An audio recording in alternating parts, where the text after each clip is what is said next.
우리가 살다 보면은 어떤 사람들에게 그런 얘기를 듣죠. 누가 팔자를 고쳤다고 하는 사람들이 있습니다. 이 팔자라는 것은 우리 교회에서 사용하는 용어는 아닌데 사람의 타고난 운수나 분수를 말하는데 팔자 고쳤다.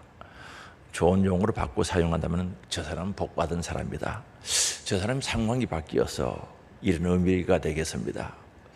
이 세상에서 살다 보면은 뭐 그런 얘기, 팔자 고치다 또는 상황이 바뀌어졌다, 복을 받았다는 이 얘기를 듣게 되는 겁니다. 또 보게 되고. 그런데 정말로 복받은 사람들은 예수님을 믿고 복받은 사람들이 많죠. 예수님을 만나서 복을 받은 사람들이, 또한 예수님을 믿고 복을 받은 사람들이 많습니다. 오늘 읽은 말씀에 보면은 그 유대인들의 명절에 예루살렘 거리에 온통 축제 분위기인데 여러 각양각처에서 몰려온 유대인들이 넘설거립니다. 잔치를 베풀고 서로 예물을 주고 받으며 즐기는 인파들이 가득한 예루살렘의 거리를 우리가 생각해 볼 수 있습니다. 정말 하나님의 은혜에 대한 감사와 찬양이 울려 퍼지는 그런 곳이었고, 오랜만에 만난 사람들이 교제하며 교통하면서 아름다운 모습이 있는 바로 예루살렘 거리를 생각해 볼 수 있습니다. 그런데 우리 예수님께서 이 명절에 바로 예루살렘에 올라가시는데 축제가 있는 예루살렘 거리로 가시지 아니하시고 바로 이 명절에 바로 예루살렘 양문 곁에 있는 베데스다 연못으로 가셨다고 말합니다. 이 베데스다 말은 히브리 말로 바로 기록해 놨는데 자비의 집, 은혜의 집, 치료의 집 이런 뜻을 가지고 있습니다. 거기에는 행각이 5이 있고 원두막 같은 집이죠. 그게 5이 있고 그 안에는 각종 질병, 즉 많은 병자, 맹인, 다리 저는 사람, 혈기 많은 사람 등등 한마디로 말하면 중병 질병을 앓은 사람들이, 또한 고통을 당하고 있는 사람들이 바로 그들에게 진을 치고 있었던 모습을 볼 수가 있습니다. 그런데 그들이 왜 거기에 왔는가? 베데스다 연못에 물이 가끔 동하는 것은 천사들이 내려와서 물을 움직인다는 거죠. 움직이게 할 때 누구든지 먼저 들어가면은 병이 난다는 그 얘기를 듣고 찾아온 사람들이죠. 불편한 몸을 이끌고 찾아온 사람들입니다. 근데 여기 모인 사람들이 생각해 보면요, 문제가 있는 사람들이라고 볼 수가 있습니다. 언제 천사가 내려와서 또 언제 내려올지, 언제 물을 움직이게 할지 알지 못합니다. 아무도 모르죠. 그러나 그걸 기다리고 있는 겁니다. 천사가 내려와서 물을 움직일 때 먼저 들어가면 병이 난다는 그 얘기를 듣고 그걸 기다리고 있는 거죠. 그리고 이들은 분명히 자기의 문제를 스스로 해결할 수 없는 그런 분들입니다. 자기 문제, 자기 건강의 문제, 여러 가지 문제들을 스스로 해결하지 못하는 사람들. 그리고 이들의 고통과 문제를 해결해 줄 사람이 주위에는 아무도 없었다는 거죠. 그러나 이들은 신뢰를 같은 희망을 가지고 마지막 이곳에 찾아온 자들이죠. 정말 지푸라기라도 잡고 싶은 심정으로 찾아왔던 사람들입니다. 그런데 거기서 무작정 기다리는 겁니다. 희망을 상실한 사람들인데 정말 지푸라기 같은 거라도 잡고 그것이라도 의지하면서 거기서 무작정 기다리는 사람들. 이들에게 무슨 평안이 있었겠습니까? 불안, 초조함밖에 없었을 겁니다. 지금도 세상에는 질병의 문제 또한 여러 가지 문제, 특히 죄의 짐을 해결하지 못한 가운데 살아가는 사람들이 많지요. 그 입에서 나오는 얘기가 뭡니까? 희망의 소리가 아니라 절망의 소리죠. 힘들어서 못 살겠다, 뭐 미치겠다 이런 일도 말도 하죠. 죽겠다, 못 살고 죽겠다는 거죠. 이런 얘기를 연발하면서 해답을 찾지 못하고 방황하는 사람들이 얼마나 많은지 모릅니다. 혹시 어떤 베데스다 같은 이런 연못이 있을까 찾고 있는 사람들이 있다는 거죠. 오늘 우리 성도들이, 우리 교회가 이런 자들을 볼 수 있어야 되지 않겠습니까? 정말 찾아야 할 것을 찾지 못하고 베데스다 연못 같은 것 혹시 있을까 봐 두루 살피고 있는데 우리 교회가 이런 일을 돌아볼 수 있어야 된다라고 생각되어집니다. 그런데 우리 예수님께서 이곳에 찾아오신 거 아닙니까? 베데스다 연못가에 거기 38년 된 병자가 있었는데, 정말 이 38년 같은 긴 세월, 강산이 4번 바뀌었다고 할 수가 있겠죠. 이 38년 된 병자는 어떻게 살았을까 생각해 보면 끔찍하죠. 38일도 치료하고 답답할 텐데 38년을 베데스다 연못가에서 살았던 사람이죠. 우리 예수님은 그에게 찾아갔다라고 말씀하고 있습니다. 예수님이 찾아가신 겁니다. 우리 예수님께서 절망 가운데 있는 그들에게, 절망 가운데 있는 자에게 소망을 가지고, 희망을 가지고 찾아갔다는 말씀입니다. 그래서 예수님께서 찾아가서 그에게 한 말이, 너가 낫고자 하느냐 물어본 거죠. 너 낫고자 하느냐? 38년 된 환자에게 가장 희망의 말이 뭐겠습니까? 낫고 싶은 거죠. 돈보다도 병에서 자유하고 싶고 낫고 싶은 심정이었던 겁니다. 그래서 오늘 5절이죠. 거기 38해라고 합니다. 거기 38해 된 병자가 있더라. 38년 된 병자가 거기에 있었던 거죠. 6절입니다. 예수께서 그 누운 것을 보시고 병이 벌써 오랜 줄 아시고 이르시되 너가 낫고자 하느냐 물어본 거예요. 왜 물어봤을까요? 답은 간단하죠. 예, 낫기를 원합니다. 예, 그렇습니다. 한마디만 하면 될 텐데 그 대답이 안 나오죠.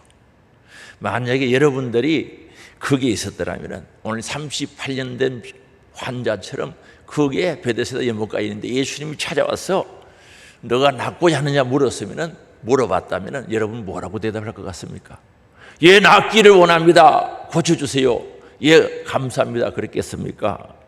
오늘 이 환자처럼 말씀을 드릴 수밖에 없었을까 생각해 볼 수밖에 없죠. 이 환자는 나를 그 연못에 넣어주는 사람이 없다고 이야기하죠. 7절이죠. 우리 같이 한번 읽어봅니다. 병자가 대답하되 주여, 물이 움직일 때 나를 못에 넣어주는 사람이 없어 내가 가는 동안에 다른 사람이 먼저 내려가나이다. 아마도 중증 환자겠죠. 물이 움직였던가 봐요. 물이 움직일 때 나를 못에 넣어줄 사람이 없다는 거죠. 내가 가려고 하면 다른 사람들이 빨리 들어가 버린다는 거죠. 반복되는 생활이었을 겁니다. 들어가려고 하면 다른 사람이 먼저 들어가 버려요. 넣어줄 사람이 없다는 거죠. 38년 된 환자는 여기서 사람을 찾고 있는 거죠. 넣어줄 사람을 찾고 있었다는 거죠. 물에 넣어줄 사람이 없는데 거기서 사람 찾고 있었어요. 우리 사람들은요, 예수님을 찾아야 살거든요. 예수님을 찾아야 되는데 이 사람은 가까이 온 예수님을 모르고 사람을 찾고 있다는 것입니다. 그리고 넣어줄 사람이 없다고 변명을 내려오는 거죠. 넣어줄 사람이 없어서 내가 하여튼 기억 안 나는지 가면은 다른 사람이 먼저 들어가 버렸다는 거죠. 그러면서 은근히 자기 행동을 합리화시키는 모습을 봅니다. 하기야 그 중에 찾아봐야 누가 넣어줄 사람이 있겠습니까? 자기가 들어갔지. 그래서 이 38년 된 환자는 고정관념에 사로잡혀 있는 거죠. 무서운 거죠, 고정관념. 이 사람 머릿속에 오직 한 가지, 물에만 들어가면 낫는다는 그 생각밖에 없는 겁니다. 정말 고정관념이 무섭거든요. 예수를 믿으면 되는데 세상의 고정관념에 딱 박히면 예수 제대로 못 믿거든요. 사람들의 생각은 제한적이죠. 그래서 우리는 생각을 바꿔야 복받을 기회를 놓치지 않을 수 있다는 거죠. 생각을 바꿔야 될 때가 한두 번이라는 거죠. 그래서 우리는 고정관념에서 벗어나야 된다. 이 38년 된 환자가 회복되고 치료받을 수 있는, 주님으로부터 은혜 받을 수 있는 길은 생각을 바꿔야 된다. 고정된 생각관념을 바꿔야 된다는 거죠. 이 사람 머릿속에 뭐가 있습니까? 물에만 들어가야 된다는 것, 물에 들어가야 낫는다는 것밖에 없는 겁니다. 그리고 이 사람은 자기 생각으로 예수님을 묶어놓은 거죠. 자기 생각으로 예수님의 능력을 제한시켜 버렸다는 거죠. 우리는 우리의 생각으로 예수님의 능력을 묶어 놓을 때가 있다는 거죠. 다시 말하면 이 38년 된 환자의 생각 리코로 곧 우리의 생각과 동일할 때가 있다는 거죠.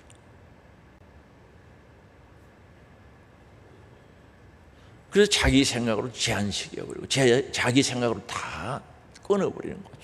예수님이 능력의 주님이시고 그에게 찾아와서 고쳐주고 싶어서 낫고자 하느냐고 물어도 자기 생각으로 차단시켜버렸다는 거죠. 다시 말하면 복을 주겠다고 찾아왔는데 딱 거절해버리는 거죠. 왜? 자기 생각으로 거절해버리는 거죠. 육의 생각이 가득 차 있기 때문에 그렇습니다. 육의 생각은 로마서 8장에 사망이라고 그랬어요. 육의 생각은 사망입니다. 그래서 이런 사람은 자신의 생각 이상 기대하지 않습니다. 오늘 예수 믿는다고 무한하신 창조주 하나님을 인정한다고 하면서도 자기 생각 이상의 기대를 가지지 않는 자들 있다는 거죠. 교회는 찾아오는데 예수를 믿겠다고 찾아오는데 하나님을 섬긴다고 하는데 자기 생각 이상의 것을 기대하지 못하고 그저 생각 안에만 머물러 있는 사람들이 꽤 많다는 거죠. 그래서 자기 생각으로 복을, 은혜를 묶어 놓는 거죠. 그리고 가장 안타까운 것이 뭡니까? 이 38년 된 환자는 예수님을 몰랐다는 거죠. 예수 그리스도를 몰랐어요. 예수님이 누구신지 찾아와서 말씀해도 몰랐던 거죠. 그분이 어떤 분인지, 예수님이 전지전능하시다는 사실을 몰랐던 거죠. 그분이 창조주가 된다는 사실을 몰랐습니다. 그분이 빛이 되시다는 것 몰랐습니다. 오늘도 예수 그리스도를 모르기 때문에 절망 가운데 살아가는 자들이 있습니다. 죄송하지만 교회 다니면서도 진짜 예수를 몰라가지고 절망 가운데 사는 사람들이 많아요. 저는 많다고 봅니다. 예수를 바로 알고 바로 믿고 바로 체험하고 바로 가지고 내 안에 모시고 살아가면 희망 가운데 소망 가운데 살아갈 수 있을 텐데 이 예수를 모르기 때문에 절망 가운데 산다는 사실이죠. 오늘 우리 예수 그리스도를 알아야 됩니다. 이론적으로 아는 것이 아니라 체험적으로 알아야 됩니다. 인격적으로 알아야 되는 줄 믿을 수 있기 바랍니다. 주님 확실히 알게 하옵소서 소원이 되고 예절함이 있고 간절함이 있고 구해서 예수를 알 때 체험적으로 확실히 알아야 돼요. 우리 예수님의 전지전능 창조되심을 알아야 된다는 것을 분명히 말씀합니다. 그래서 요한복음 1장에 예수님은 말씀이고 말씀은 곧 예수 그리스도 하나님이신데 그분 창조주라고 분명히 말씀하고 있습니다. 요한복음 1장 1, 2, 3절 4절에 이어가서 말씀하고 있습니다. 그래서 예수님을 모르면 사람을 찾게 되고 예수님을 만나지 못하면 사람을 찾게 됩니다. 그리고 사람을 의지합니다. 어디 도와줄 사람이 있는가? 사람을 의지하고 사람 찾는다는 거죠. 나를 모셔내줄 사람이 없는가? 내 이 안타까운 마음을 누가 풀어줄 사람이 없는가? 내 이 답답함을 정말 이 억울함을 위로해 줄 사람이 없는가? 사람을 찾습니다. 교회 와서도 사람 찾거든요. 그래서 그런 사람을 만나지 못했다고, 그런 사람이 없다고 불평하는 거예요.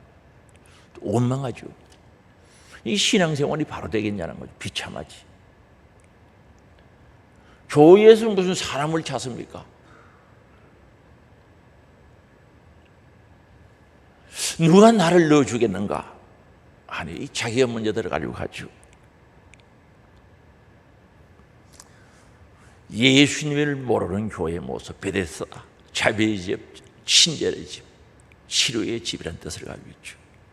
예수 그리스도를 모르는 교회의 모습을 한번 상상해 보세요. 교회도 예수님을 모르는 사람들만 모여 있다고 생각하면 어떤 모습일까? 정말 교회에 모인 사람들이 진짜 예수를 알아야 되는데 예수를 모르는 사람들만 가득 차 있다면 그 교회는 어떤 모습이 되겠는가? 생각만 해도 끔찍하죠. 교회 오는 목적이 뭡니까? 교회 왜 오십니까? 예수 믿는 목적이 뭡니까? 사람 찾으러 사람 만나러 오는 게 아닙니다. 그게 아닙니다. 예수님 만나러 와야죠. 예수님 만나러. 예수님 찾고 예수님을 인격적으로 만나고 그 예수님을 모시고 그 예수님과 함께하기 위해서 교회에 와야죠. 예수 그게 믿는 겁니다. 그런데 못에 넣어줄 사람을 찾으니 어디 있겠습니까? 시편 146편 3절과 4절에 보면 도울 힘이 없는 사람 하지 말라. 정치인이나 권력자들을 의지하지 말고 도울 힘이 없는 인생도 의지하지 말지니 호흡이 끊어지면 그 생각이 그 계획이 옛날 번역에 도모라고 그랬죠. 모든 그 하루아침에 다 소멸해 버린다는 거죠. 사라져 버린다는 거죠.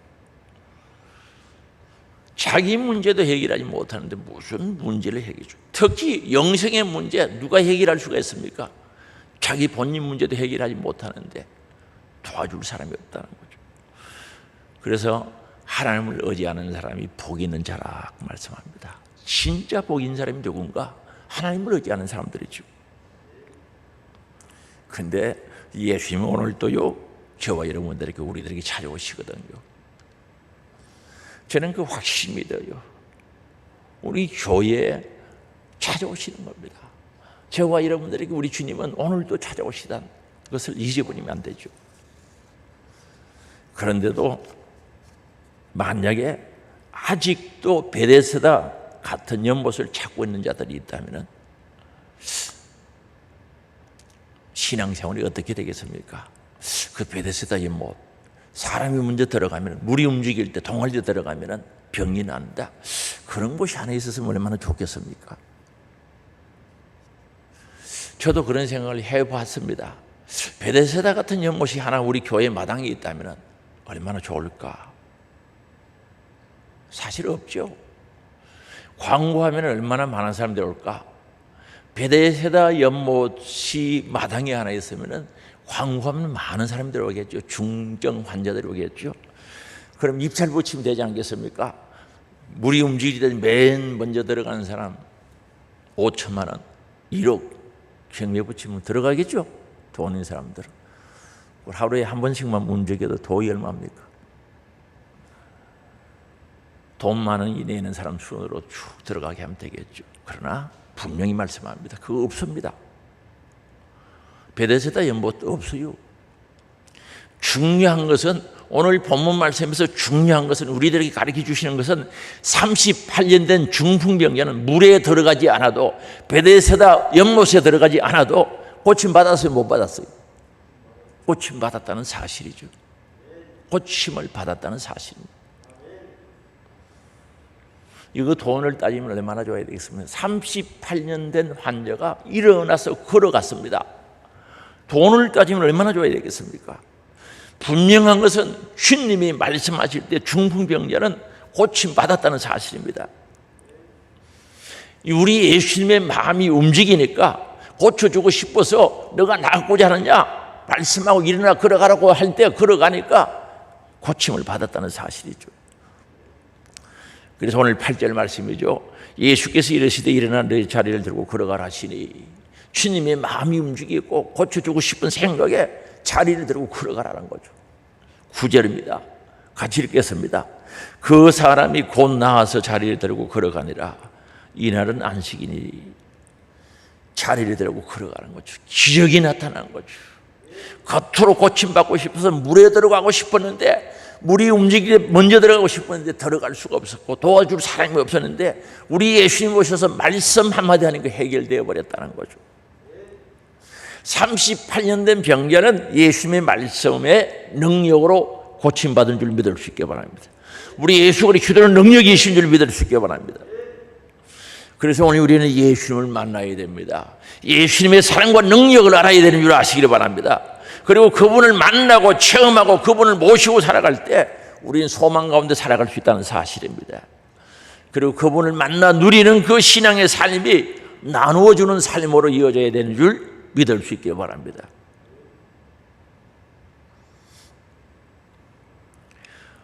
나를 도와줄 사람 찾지 말고 소망의 뿌리 그는 대신은 예수 그리스도를 찾고 만날 수 있기를 바랍니다.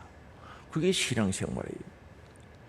교회 다니는데 평생 사람 타령하는 사람들은 사람들이 인사도 안 한다, 사람들이 어떻다, 사람들이 아니, 교회 왜 와요? 사람 만나려고 하면 개풍시장에 죽도시장 앞에 개풍약국 앞에 가면 많이 만나요. 전에 그게 지날 때마다 생각하던 개풍약국에 신호등이 딱 빨간불이 오면은 보통 모였다가 싹 지나가는 사람들 헤아려 보진 않는데 대충 50명은 되는 것 같아. 맨날 그런 건 아니고 저 많은 사람들이 교회를 몰려왔으면 얼마나 좋을까 싶은 생각하지. 사람 만나려고 하면 거기 가는 게 낫지.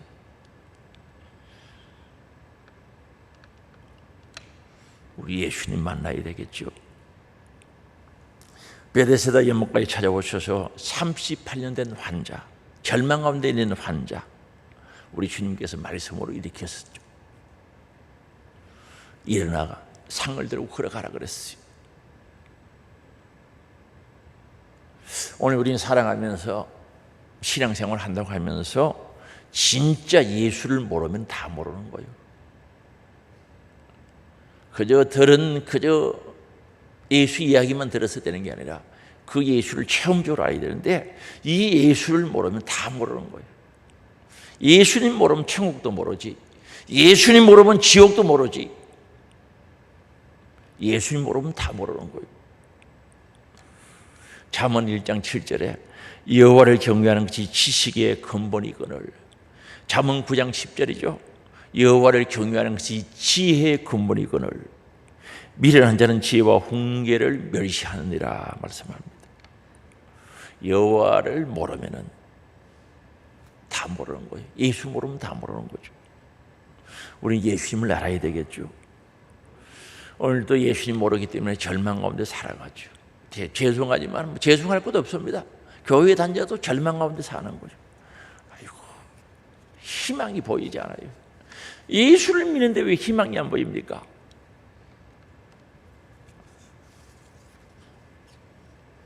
근데 예수님을 만나려고 교회에 오지만은 예수를 모르고 살아갑니다. 만나지 못하는 자들. 안타깝죠? 예수 만나면 인생이 달라진 줄 아시기 바랍니다. 예수님을 인격적으로 만나면은 삶의 목적과 가치관이 달라집니다. 소망이 있습니다. 행복해집니다. 예수님 만났을 때 오는 행복은 어떤 시인도 음악가도 표현하지를 못했어요. 찬송가에 있긴 있는데 그게 완전한 표현이라고 할 수 없습니다. 정말 예수님 만나면 소망이 있죠. 희망이 있죠. 행복해지죠. 감사 넘치죠. 근데 그 예수님을 못 만나니 신앙생활이 희미할 수밖에 없는 거예요. 요한복음 4장에 보면은 우리 예수님께서 사마리아로 지나갔습니다. 예루살렘 가시려고 사마리아로 지나가시다가 수가성 동네 야곱 우물가에서 한 여인을 만나죠. 이 여인은 전에 남편이 5이 있었고 지금 있는 남편도 자기 남편이 아니라고 그랬어요. 그래서 정오에 물을 기르러 온 겁니다. 다른 사람들 잠자는 시간에, 취침 시간에, 오침 시간에 물을 기르러 온 거죠. 예수님께서 이 여인에게 물을 좀 달라고 하죠. 사마리아 여자가 이르되 당신은 유대인으로서 어찌하여 사마리아 여자인 나에게 물을 달라 하나이까? 이는 유대인이 사마리아인과 상종하지 아니하라. 사마리아인들 같은 유대 백성들이었는데 혼혈 쪽이 되었다고 유대인들이 상대를 하지 않았던 거죠. 그런데 예수님은 그리로 지나가시면서 이 여인과 말을 하는 거죠. 요한복음 4장 10절입니다. 예수께서 대답하여 이르시되 너가 만일 하나님의 선물과 또 내게 물 좀 달라 하는 네가 누구인 줄 알았더라면 내가 그에게 구하였을 것이요 그가 생수를 내게 주었으리라 하는 거죠. 여기서 중요한 게 뭡니까? 당신 하나님의 선물을 알고 물 달라고 하는 이가 누구인지 알았습니다. 예수님 자신을 가르치죠. 내가 누구인 줄 알았더라면 생수를 달라고 그랬을 것이고 내가 주었을 것이다. 그렇습니다. 우리 하나님의 선물을 알아야죠. 하나님의 은혜를 알아야죠. 하나님의 은혜가 하나님의 선물이거든요. 온 인류를 구원하러 오신, 우리에게 희망을 주시러 오신 우리의 모든 것을 치료하고 회복시키기 위해서 오신 그 예수를 알아야죠. 그게 하나님의 선물이죠. 그리고 예수님이 누군 줄 알았더라면 주님으로부터 생수, 영원한 기활이 없는 생수를 구했을 거다. 그럼 내가 준다는 거죠.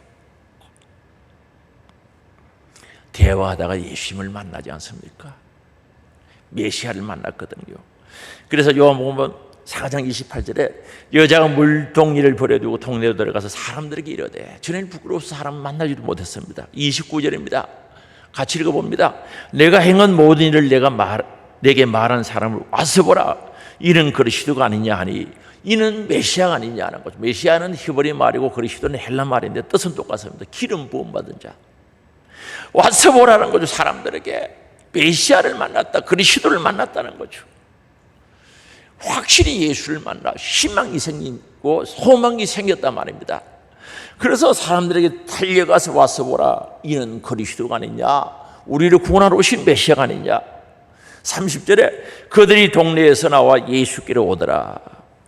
예수를 만난 이 여인은 달라진 거죠. 이제 부끄러움을 초월할 수 있는, 정말 뜻없이 살아갈 수 있는 사람으로, 소망을 가지고 살아갈 수 있는 사람이 되고 말았던 겁니다. 왜? 예수님을 만났거든요. 인격적으로 만났거든요.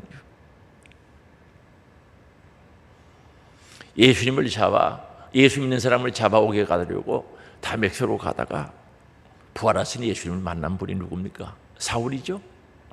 살기 정정해서 제사장의 허가를 받아서 다메섹으로 갑니다.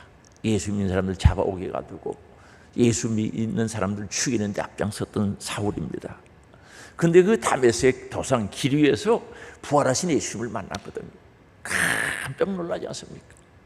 얼마나 빛이 강하게 내리쬐는지 거꾸로 쬐면서 부활하신 예수님을 만난 거예요. 당신 누구냐 물으니까 나는 너가 피방하는 예수라 그랬어요.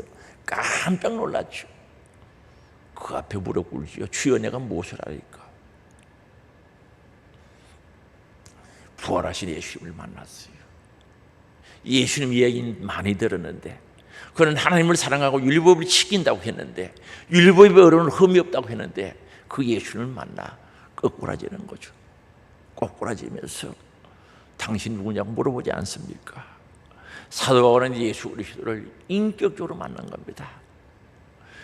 부활하신 예수님을 확실히 만난 거죠. 이 사도 바울은 예수님을 이야기할 때 그리스도 예수라고 이야기 잘하죠. 부활하신 예수님을 만났기 때문에 그런 거예요. 그리스도 예수라고 잘 이야기합니다. 보통 예수 그리스도라고 하는데 사도 바울은 부활하신 예수님을 만났기 때문에 그리스도 예수라고 이렇게 보고 그 서신서에 그렇게 기록하고 있죠. 만나고 나니 완전히 달라져, 가치관이 달라지거든요. 그래서 빌립보서 3장에 보면은 그의 명예, 권세, 물질, 학식, 학문이죠. 지식, 이 모든 것 예수 만나고 나니까 예수보다 더 좋은 게 없거든요. 예수 그리스도를 아는 지식이 가장 고상하다는 거죠. 탁월하다는 거죠. 세상의 것들과 비교할 수 탁월하기 때문에, 고상하기 때문에 모든 것을 예수하는데 지장이 되기 때문에 배설물처럼 버렸다는, 분토와 같이 버렸다고 말씀하고 있습니다. 정말 세상 사람들이 가지기를 원했던 그 모든 것들을 예수님 아는데 지장이 되고 걸림돌이 되니까 분토와 같이 버렸다. 도대체 예수가 얼마나 좋기에 돈, 명예, 권세, 권력을 분토처럼 버릴 수가 있었겠습니까? 그렇습니다. 예수를 만나되 인격적으로 만나야 되는 줄 아시기 바랍니다. 인격적으로 만나야 되는. 예수를 만나되 확실히 만나야 돼요. 사도 바울은 달라진 거죠. 가치관이 달라져, 삶의 목적이 달라졌습니다. 주를 위해서 살았습니다. 주를 위해서 고난당하는 것도 즐거워했습니다. 왜요? 하늘의 소망이 있기 때문에 그렇습니다. 오늘 우리 예수님을 인격적으로 만나기를 원합니다. 희미하게 하지 말고 정말 살아가신 예수님을 만남으로 천국과 지옥이 믿어지는 역사가 있기를 원합니다. 달라지는 겁니다. 천국과 지옥이 믿어지면 생활이 달라지는 거죠. 삶이 달라집니다. 그리고 우리 예수님을 만나시면 그냥 살지 말고 그저 예수님 안다는데 만족하지 말고 예수님의 마음을 움직일 수 있는 사람이 돼요. 다시 말하면 예수님의 마음에 감동을 주는 삶을 살아가야 된다는 거죠. 38년 된 환자가 물에 들어가지 않아도 고침을 받았다는 사실 앞에서 말씀드렸습니다. 주님의 마음이 움직이네 고쳐주신 거예요. 바로 이 베데스다 연못가에 기다렸던 사람들, 물이 움직이기를 동하기를 기다렸던 그 사람들, 정말 예수님을 알고 예수님의 마음을 움직이려고 했다면 벌써 기적이 나타났겠죠. 성경은 예수님의 마음을 움직였다. 다시 말해 예수님의 마음을 감동시켜서 복을 받은 자들이 많습니다. 그럼 우리는 언제 예수님의 마음을 움직일 수 있는가? 기도할 때 마음을 움직일 수 있습니다. 누가복음 18장에 보면요, 세리들이요 자신들은 죄인이라고 고개를 숙이고 가슴을 치면서 회개할 때 죄 용서받는 은혜가 임한 줄 믿을 수 있게 바랍니다. 아들이 없어서 울리며 애절하게 기도하던 한나가 하나님의 마음을 움직여서 아들을 얻지 않습니까? 하나님이 성태치 못하게 했다 그랬어요. 잉태하지 못하게 했다는 거죠. 그러나 하나님이 그 생각을 바꿀 수 있었던 것은 기도였던 거죠. 하나님의 마음을 움직일 수 있었던 것은 기도였습니다. 그 기도의 능력으로 한나가 기도해서 아들을 얻은 거죠. 기도할 때 하나님의 마음을 움직일 수 있는 줄 믿을 수 있게 바랍니다. 그리고 감사할 때 하나님의 마음을 움직일 수 있다는 사실이죠. 누가복음 19장에 보면 10명의 나병 환자가 고침을 받았습니다. 너희들 제사장에 가서 보이라고 그랬어요. 제사장에 가서 다 보이니까 나병이 고침 받았어요. 9명은 다 제갈 길로 가버렸는데 사마리아인 한 사람은 찾아와서 예수님께 말하는 거죠. 누가복음 19장 15절에 그 중에 한 사람이 자기가 나은 것을 보고 큰 소리로 하나님께 영광을 돌리며 돌아와 예수의 발 아래 엎드리려 감사하니 그는 사마리아 사람이라. 예수께서 대답하여 이르시되 10사람이 다 깨끗함을 받지 아니하였느냐? 그 9은 어디 있느냐? 이 사마리아 사람, 감사했던 사람은 육의 병만 고친 것이 아니라 영혼의 병도 고쳐 구원받은 줄 아시기 바랍니다. 감사함으로 영혼의 병도 고침받았다는 거죠. 그리고 하나님 마음을 움직일 때가 언제입니까? 헌금을 드릴 때입니다. 마가복음 12장에 보면 우리 예수님께서 과부의 두렙돈을 귀하게 보신 것. 이 두렙돈은요, 한 두렙은 돈으로서 가치가 없기 때문에 둘을 들어야만 무슨 사고 가치, 채소의 가치가 있는 겁니다. 그래서 두렙돈이라고 그래요. 한 두렙은 아무런 가치가 살 수도 없고 아무 돈으로서 가치가 없는 거예요. 그래서 이 두 개를 들어야 가치가 있기 때문에 두렙돈 최하의 단위죠. 이걸 드렸더니 주님이 그거 보시고요 칭찬하셨거든요.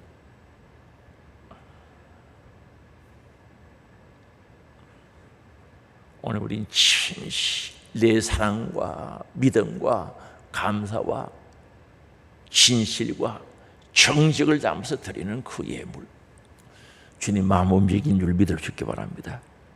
그리고 마태복음 26장 1절에 보면 옥합을 깨뜨린 여인 보세요. 300대라는 옥합을 깨뜨렸을 때 주님이 그거 받으시고, 가로준 자들은 팔아서 가는 사람에게 주었으면 좋겠다고 했는데 우리 예수님 그게 아니라 내 장사를 위해서 준비한 것이다. 주님이 기쁘게 받았어요.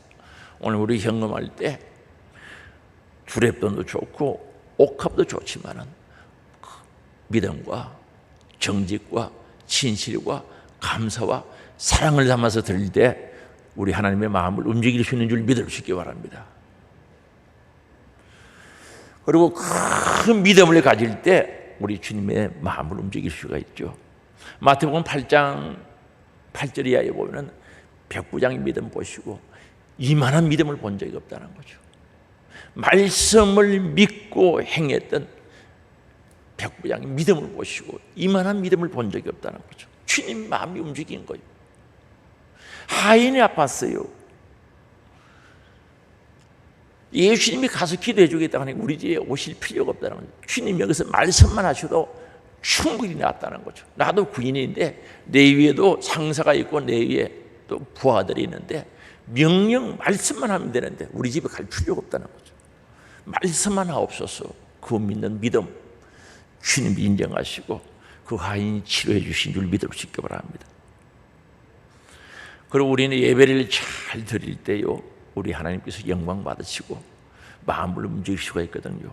요한복음 4장 23절이죠. 아버지께 참되게 예배하는 자들은 영과 진리로 예배할 때가 오나니 곧 이때라.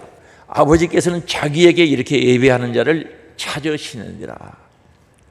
영과 진리로 마음과 뜻과 정성을 다해서 성령의 역사 속에 예배드린 자들을 주님이 찾는다는 거죠. 24절 하나님은 영이시니 예배하는 자가 영과 진리로 예배할지니라. 창세기 4장에 보면 가인과 아벨이 예배를 드렸어요. 제사를 드렸어요. 가인은 복을 못 받았어요. 하나님이 가인을 안 받고 가인의 재물도 안 받아버렸어요. 아벨은요, 재물을 드렸는데 아벨을 받고 아벨의 재물을 받은 사람이죠. 재물 받았다는 거죠. 오늘 우리 예배 하나님께서 받으실 만한 정직과 진실과 정말 믿음과 감사함으로 드리는 예배가 될 수 있기 바랍니다. 그래서 오늘도 우리가 하나님의 마음을 움직이고 예수 그리스도의 마음, 주님의 마음을 움직이는 사람들이 많죠. 제가요 보고 들은 얘기만 해도 많아요. 우리 포항당 주위에도 많이 있어요. 정말 신앙생활하면서 우리 예수님의 마음을 움직이고 우리 예수님을 감동시켰더니 이런 복을 받았습니다 라고 간증하시는 분들이 꽤 많다는 것을 알아야 돼요. 오늘 주님을 만났으면 이제부터 주님의 마음을 움직이는, 주님에게 감동 주는 신앙생활이 될 수 있길 바랍니다. 우리 예수님이 이 땅에 소망 주러 오셨습니다. 절망 가운데 있는 자들에게 소망 주러 오셨단 말입니다. 그래서 우리는 예수님 오신 목적이 뭔지 분명히 알아야 되는데 마가복음 10장 45절에 말씀합니다. 인자가 온 것은 성림을 받으려 함이 아니라 도리어 섬기려 하고 자기 목숨을 많은 사람이 대속물로 주려 함이니라. 주님이 오신 목적이었죠. 그리고 히브리서 2장 14절입니다. 자녀들은 혈육과 육에 속하였으며 그도 또한 같은 모양으로 혈육과 육을 함께 지니심은 죽음을 통하여 죽음의 세력을 잡은 자 곧 마귀를 멸하시며 15절 또 죽기를 무서워함으로 한평생 매여 종로를 하는 모든 자들을 놓아주려 하심이라. 자유를 주시려고, 죄의 사선 사망인데 자유를 주시려고 이 세상에 오셨다는 거죠. 자기 생명을 대속물로 십자가에 살찢어 피 흘려 내 살을 먹어라 내 피를 마시라, 내가 죽어도 너희들은 살아야 된다는 예전한 마음으로 십자가 지신 그 주님, 죄에 매여 종로를 하는 우리들에게 자유를 주시려고, 죄의 사선 사망인데 사망에 매여 종로를 하는 우리들에게 영원한 생명을 주시려고 오신 분이 예수 그리스도시단 말입니다. 예수님 오신 목적을 분명히 알아야 되겠죠. 그래서 우리는 신앙생활을 어떻게 해야 합니까? 도와줄 사람 찾지 마세요. 도와줄 사람이 있으면 얼마나 도와주겠습니까? 한계가 있다는 거죠. 자기 인생의 문제도 해결을 못하는 분들이 도와주면 얼마나 도와주겠습니까? 특히 영적인 문제는 다 하다는 거죠. 신앙적인 문제는 다 하다는 것을 알아야 돼요. 예수님 찾기를 바랍니다. 우리 주님 우리 교회 우리들과 함께하고 계신 줄 믿을 수 있기 바랍니다. 그분 찾아요. 제자들이 무덤에서 예수님을 찾으니까 산자를 어떤데 죽은 자 가운데서 찾느냐 분명히 말씀했죠. 그는 신앙이 아니죠. 살아계신 주님을 죽은 자 가운데서 찾으면 못 찾는 거예요. 주님 찾아야죠. 허황한 연못 찾지 마세요. 베데스다 연못 같은 거 찾지 마세요. 오늘 확실한 말씀 붙잡기를 원합니다. 너가 낫고자 하느냐? 뭐가 필요합니까? 창조주가 능력의 주님이 죽은 자를 살리시는 그 능력 가지신 분이 너가 낫고자 하느냐? 그게 무슨 답이 더 이상의 말이 필요합니까? 말씀 붙잡기를 원합니다. 주의 말씀 붙잡기 원합니다. 말씀이 내 것이 되기를 원합니다. 그 이상 뭐 필요합니까? 그래서 우리는 이 예수님을 만나고 체험돼, 다른 말로 보았다 그러죠. 우리 예수님 만난 것을 다른 말로 체험했다 또는 만났다고 이야기하죠. 그죠? 예수님 만나고 어떻게 예수님을 기쁘시게 해드릴까? 어떻게 예수님 마음에 감동해 드릴까? 이걸 생각하는 거, 이거 기도하면서 이 일을 실천하는 것이 신앙생활 아닙니까? 신앙생활이 뭡니까? 신앙생활의 내용이 뭡니까? 어떻게 하면 주님을 기쁘시게 해드리고 주님의 마음에 감동을 올려드리고, 그게 신앙생활이에요. 그래서 그것을 생각하고 그 일을 위해서 기도하고 그 일을 이루기 위해서 능력 달라고 그러고, 그러면서 주님을 기쁘시게 해드리는 것이 신앙생활이죠.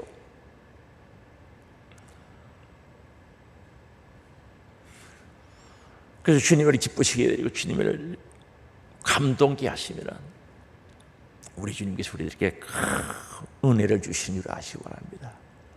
그래서 매일 신앙생활이 주님과 그 관계와 교통 속에서 오는 그 행복, 감사, 소망, 즐거움, 이게 있어야 되지 않겠습니까? 다시 이야기합니다. 베데스다 연못 찾지 말고 사람 찾지 말고 온 우주를 창조하시고 천국과 지옥을 주관하시는 예수님 찾고 만나고 그분과 함께 누리며 나누는 복된 신앙생활이 될 수 있기를 주의 이름으로 축복합니다. 기도하시겠습니다.